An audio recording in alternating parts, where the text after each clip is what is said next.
মানুষের বুদ্ধি কতটা প্রবল হতে পারে এই ভিডিওটি তার প্রমাণ। পুরোপুরি ভিডিওটা দেখতে থাকুন। এক্সক্লুসিভ একটা ভিডিও দেখতে পাচ্ছেন। এখানে পানি স্রোত যাচ্ছে, গিয়ে একটা চাকাতে পড়ছে, ওই চাকাটা ঘুরছে, ওই চাকার সাথে আবার এখানে গম ভাঙানোর যে মেশিন সেটা কানেক্টেড রয়েছে, মানে কোনো যন্ত্রপাতি নাই, কোনো কিছু নাই, জাস্ট মেশিন নাই, জাস্ট অটোমেটিক এই গম থেকে আটা তৈরি হচ্ছে।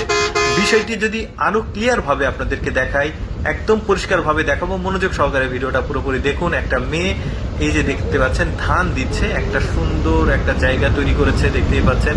এই জায়গাতে সুন্দরভাবে ধানগুলো বিছিয়ে দিচ্ছে, তারপরে স্রোতের যে পানি ঝর্ণা থেকে আসছে এই পানিটাকে সে এই জায়গাতে কনভার্ট করে নিচ্ছে। ওই পানিটা কিন্তু এখানে এসে একটা বড় কাঠের চাকা আছে, চাকাতে চাপ দিচ্ছে, স্রোতের কারণে ওই চাকাটি ঘুরছে, ওই চাকার সাথে আবার এই জিনিসটা কানেক্টেড রয়েছে। এখন প্রথমে একটু চাপ দিয়ে এটাকে আসলে ঘুরিয়ে দিতে হচ্ছে, তারপরে স্রোত যখন প্রবলভাবে এই চাকাটাকে আঘাত করবে তখন এইখানে যে সিমেন্টের বড় একটা চাকা আছে এটা কিন্তু অটোমেটিক ঘোরা শুরু করবে। দেখতে পাচ্ছেন ইতিমধ্যে অটোমেটিক ঘোরা শুরু করেছে। এখন যেটা হবে, এখন এই যে দেখতে পাচ্ছেন এতটা পাওয়ারফুল মানে জিনিসটা, অটোমেটিক এই মেয়েটার ওজনটাও আসলে নিয়ে ঘোরাচ্ছে।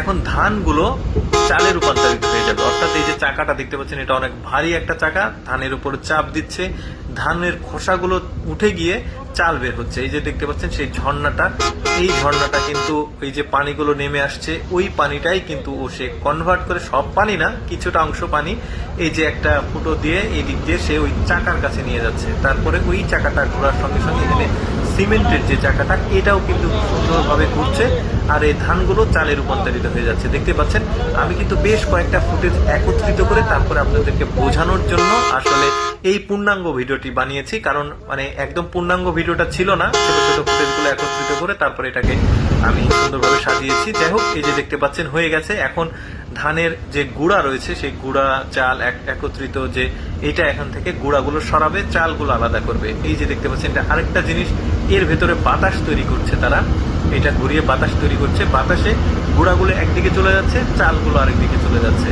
এই যে দেখতে পাচ্ছেন এই চাকা, এটাও খুব সুন্দর। এই অ্যানালগ পদ্ধতিটা কিন্তু আগে শত শত বছর আগে ছিল, এখন অনেকেই দেখেনি, যে কারণে ভাবলাম এক্সেপশনাল একটা ভিডিও আপনাদেরকে দেখায়। এই কারণে এই ভিডিওটি দেখতে পাচ্ছেন ফ্রেশ চাল একদিকে যাচ্ছে আর গুঁড়াগুলো আরেকদিকে যাচ্ছে।